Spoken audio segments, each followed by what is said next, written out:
My morning coffee, usually my favorite part of the day, suddenly tasted like ash, bitter, you know?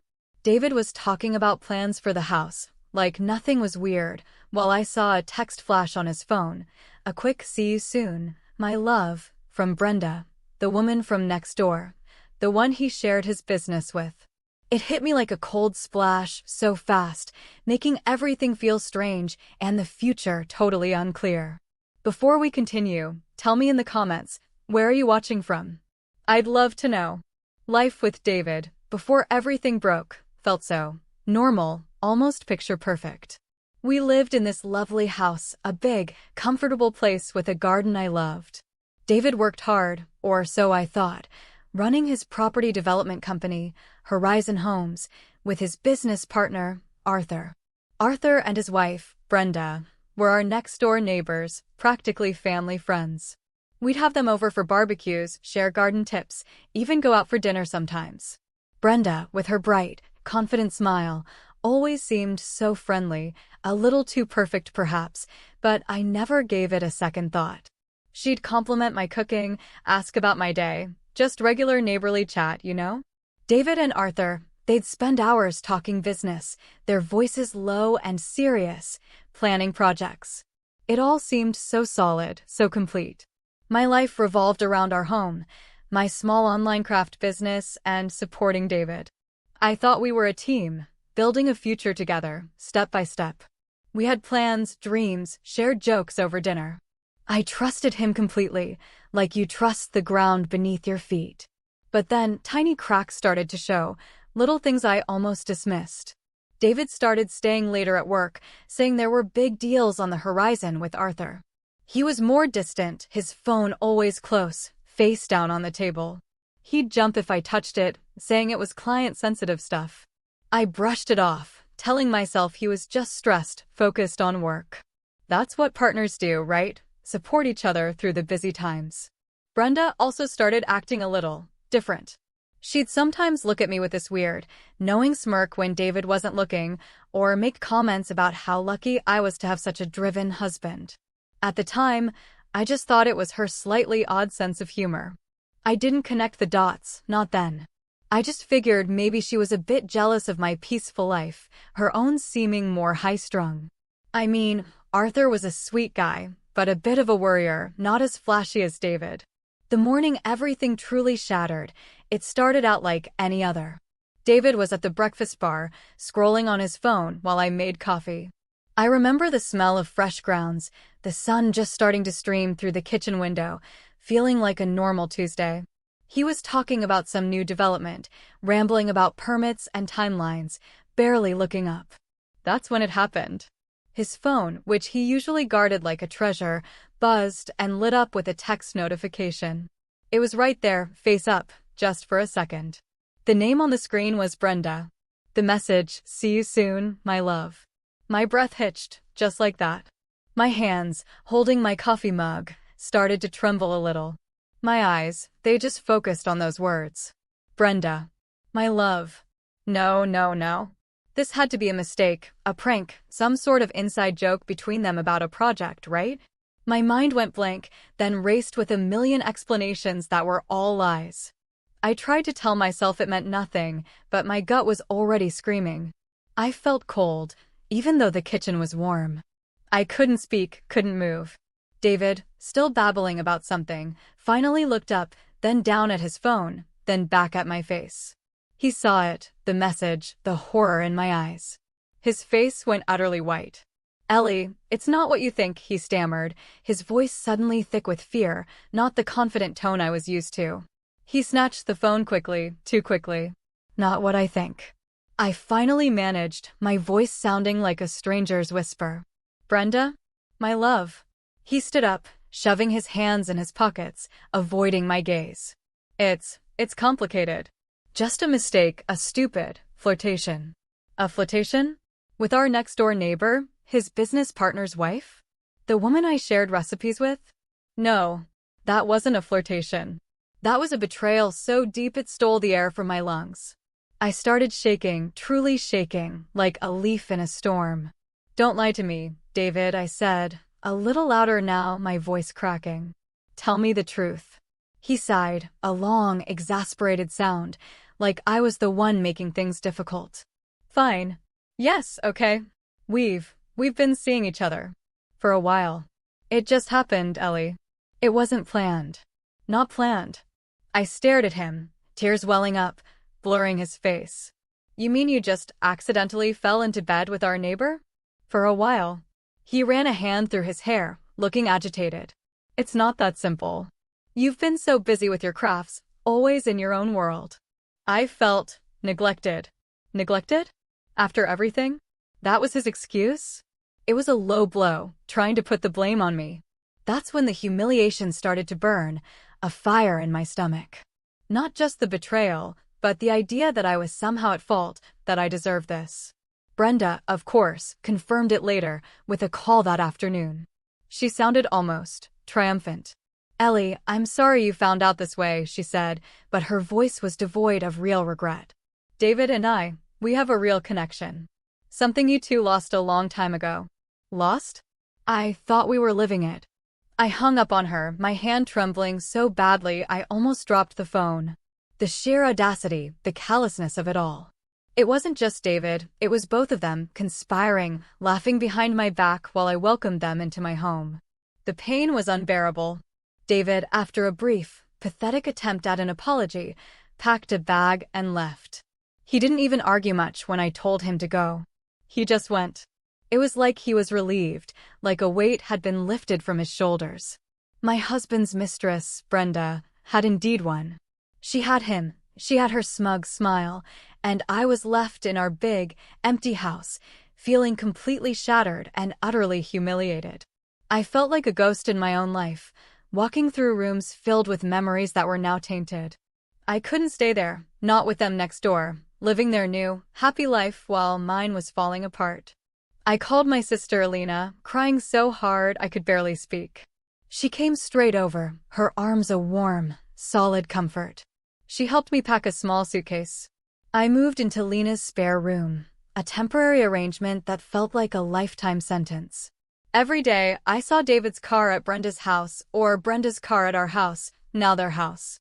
The pain was a constant dull ache, but slowly, a different feeling started to brew. It was anger, a quiet, simmering rage. I wasn't just sad anymore, I was furious. They thought they had won, pushing me out like I was nothing. Brenda thought she had taken everything. She thought she was on top of the world. But as I sat there, staring out Lena's window at nothing in particular, an idea, a very quiet, almost dangerous thought, started to form. It was a tiny spark, barely visible in the darkness of my grief, but it was there. I heard whispers of the property next to David and Brenda's going up for sale. Not Arthur and Brenda's place, but the other one, a small, charming house that had always been a rental. A seed of an idea, totally insane, began to take root. What if? What if I didn't just walk away? What if I could somehow reclaim something? Something unexpected. I started to wonder, really wonder, if their victory was truly as complete as it seemed. The sting of humiliation, it's a funny thing. It burns, it makes you want to curl up and disappear, but after a while, if you let it, it can turn into something else, something sharp and focused. For me, that feeling was a quiet resolve. I was living at Lena's, trying to act normal, trying to put on a brave face for her kids, but inside, I was churning. David and Brenda were living their best life, right next door to my old life. I'd see them sometimes, laughing in the garden or walking out of my house, holding hands. It was a constant reminder, a twist of the knife. And every time I saw them, that spark of an idea from Lena's window grew a little brighter, a little hotter. I started small, really small. Late at night, when Lena and her family were asleep, I'd pull out my laptop. First, I just looked up property values in our old neighborhood. My old house, David's house now, was valued at a decent sum, but the property right next door, the one that had just gone up for sale, a charming, slightly smaller place, that was valued at about $2 million. $2 million. I laughed, a bitter, hollow sound. Where would I, Eleanor Vance, with my online craft business, get $2 million? It felt like a fantasy. But the idea, once planted, wouldn't leave me alone. What if I could? What would that even look like? Then my focus shifted.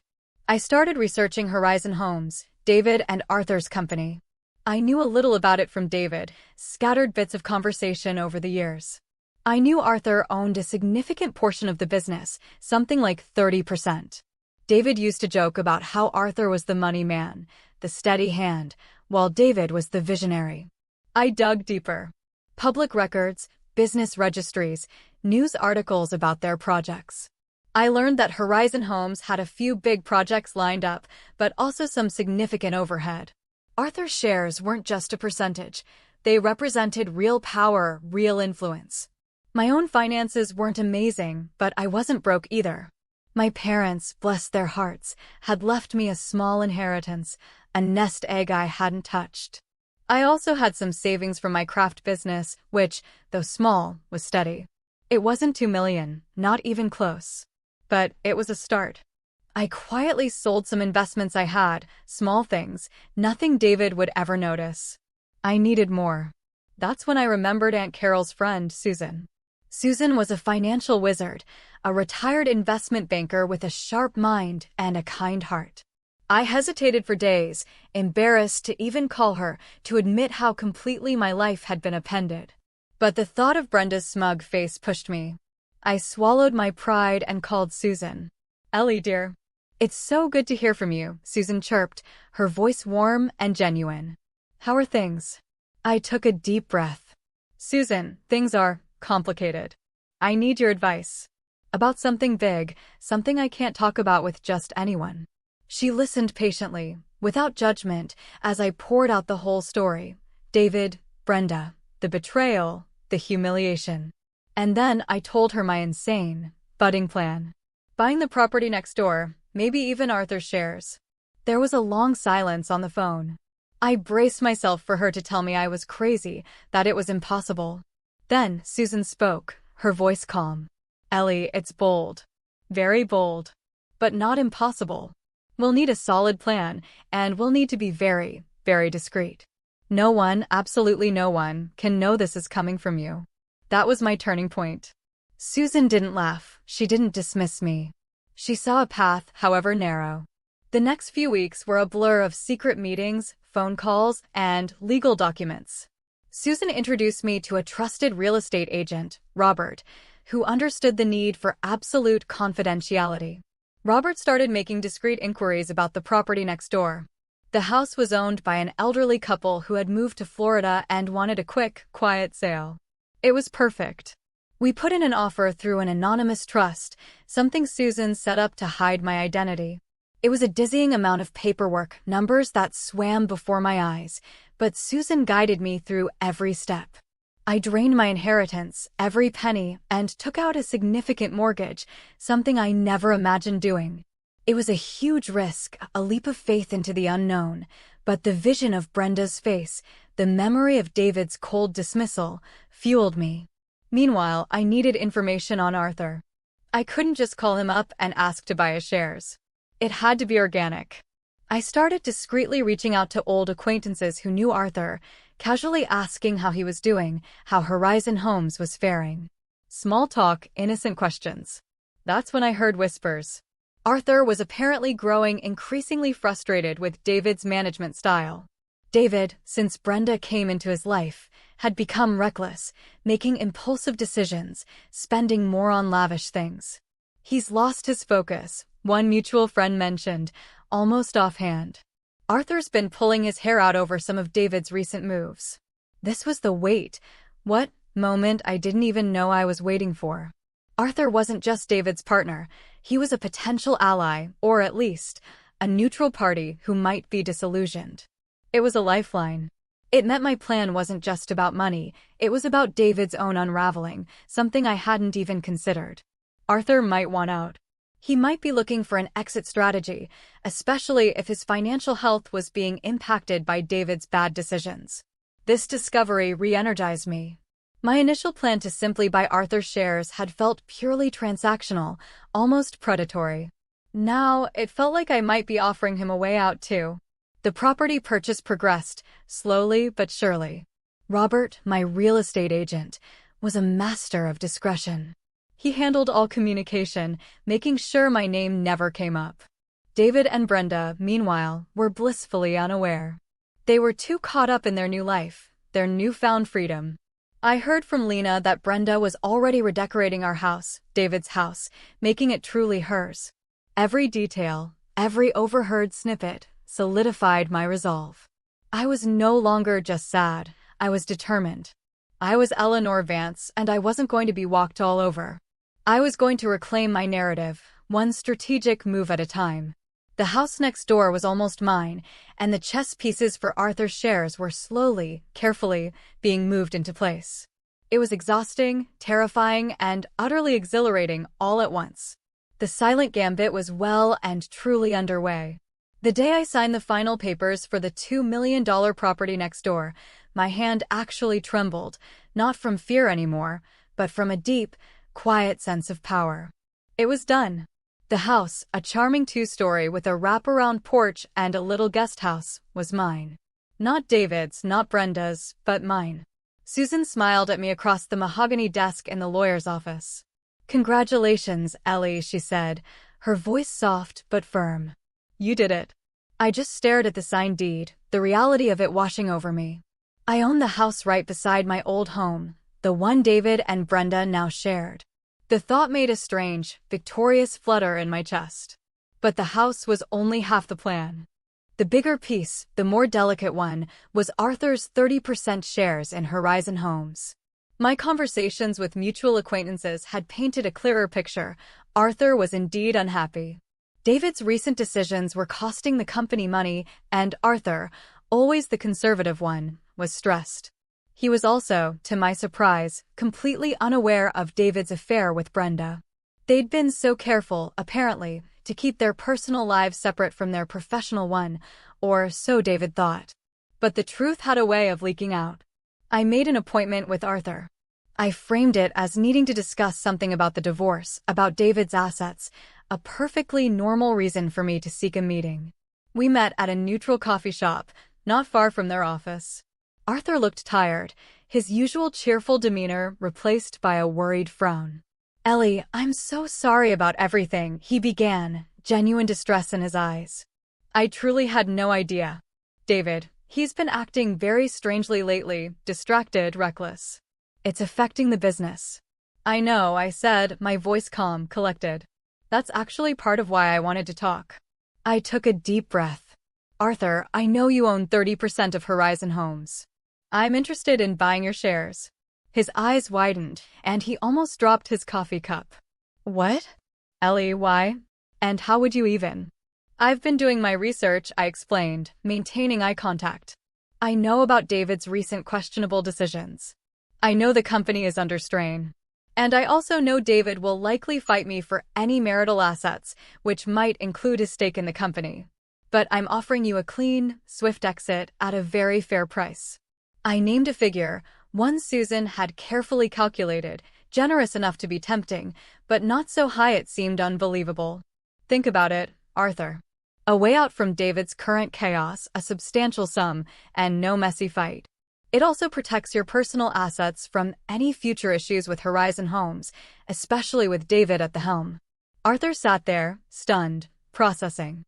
He didn't know about Brenda and David, but he certainly knew about David's business mismanagement. The idea of getting out, cleanly and profitably, must have been incredibly appealing. He ran a hand over his face. "This is a lot to take in, Ellie." "I understand," I said. "But know this, my offer is serious. And I am serious about protecting my own interests and, honestly, about stabilizing Horizon Homes. I believe in the company's potential, but not necessarily David's current leadership." We had several more discreet meetings. Arthur was torn, but the combination of David's deteriorating business decisions, his own growing distrust, and my compelling offer eventually swayed him. He signed. Just like that, I, Eleanor Vance, owned 30% of Horizon Homes. It was legal, binding, and completely secret from David. The climax, the big reveal, happened exactly as I had planned, though the chaos it caused was beyond anything I could have imagined. I had hired a moving company, a small, discreet team, to bring my belongings from Lena's house to my new home, the house right next door to David and Brenda. I chose a Saturday morning, knowing David and Brenda would be home, probably enjoying their new life together. I was there, supervising, my face carefully neutral. David came out first, drawn by the sound of the moving truck. He stepped onto his driveway, looking annoyed. "What's going on here?" he called out, squinting in the morning sun. Then he saw me, and the truck pulling up to the house next door. His jaw dropped. "Ellie? What are you doing?" I just smiled, a calm, cool smile. "Hello, David. Just moving into my new place." Brenda then appeared, walking out of my old house, looking disheveled, a bathrobe cinched at her waist. She saw me, then the moving truck, then David's horrified face. Her smugness instantly vanished, replaced by utter shock. "Ellie? No, this can't be happening." "Oh, it's happening, Brenda," I said, my voice steady, my eyes meeting hers directly. "I just bought the $2 million property next door. Lovely place, isn't it? Very convenient." David, meanwhile, was sputtering. "But how? You can't. Where did you get the money?" "That's for me to know, darling," I replied, a small, genuine laugh bubbling up. "But that's not all. Remember your little company, Horizon Homes? Well, I'm now a significant shareholder. Arthur sold me his 30% stake. You see, he wasn't too pleased with your recent management, David. Reckless, he called it. So, consider me your new business partner." The look on their faces was priceless. Brenda's mouth hung open, her face draining of all color. David turned from white to a mottled red, his eyes bulging with fury and disbelief. You can't do this. "You witch," he roared, storming towards me. "Oh, but I can, David," I said, stepping back slightly, my composure unwavering. "It's all perfectly legal. I own this house, and I own a significant part of your company. Welcome to your new reality." Brenda started to shriek, a high-pitched, desperate sound. "You snake. You ruined everything." I just looked at her, then back at David. "No, Brenda, you too ruined everything. I'm just rebuilding. On my own terms." The fallout was immediate and spectacular. David's fury was boundless. He tried to fight my acquisition of the shares, but Arthur's signed documents were ironclad. Horizon Homes meetings became incredibly tense, with me sitting across the table, calm and professional, asking sharp questions about David's spending and decisions. His control was undermined, his authority questioned at every turn. Brenda was utterly humiliated. Her win had turned into a nightmare. She had to live next door to me, the woman she betrayed, watching me thrive in my new home, while her own relationship with David began to fray under the immense pressure. Arthur, looking much lighter, sent me a quiet email. "Thank you, Ellie. You've given me my peace back." I settled into my new home, not with vengeance in my heart, but with a profound sense of peace. My garden was even lovelier than my old one. My craft business started to flourish, buoyed by my renewed energy. I wasn't trying to destroy David or Brenda, not really. I was simply reclaiming my dignity, my financial independence, and my future. I saw them often, of course. David looked haggard, Brenda perpetually on edge. Their laughter from next door was gone, replaced by hushed arguments. They were living with the consequences of their actions, facing the mirror of their own deceit. I, on the other hand, was finally free. My story wasn't about revenge, not truly. It was about finding my own power, my own strength, and building a new, better life, right in the shadow of their crumbling one. It felt good. It felt right. What does revenge truly mean to you? How do you define justice in your own life? Tell me your thoughts in the comments below.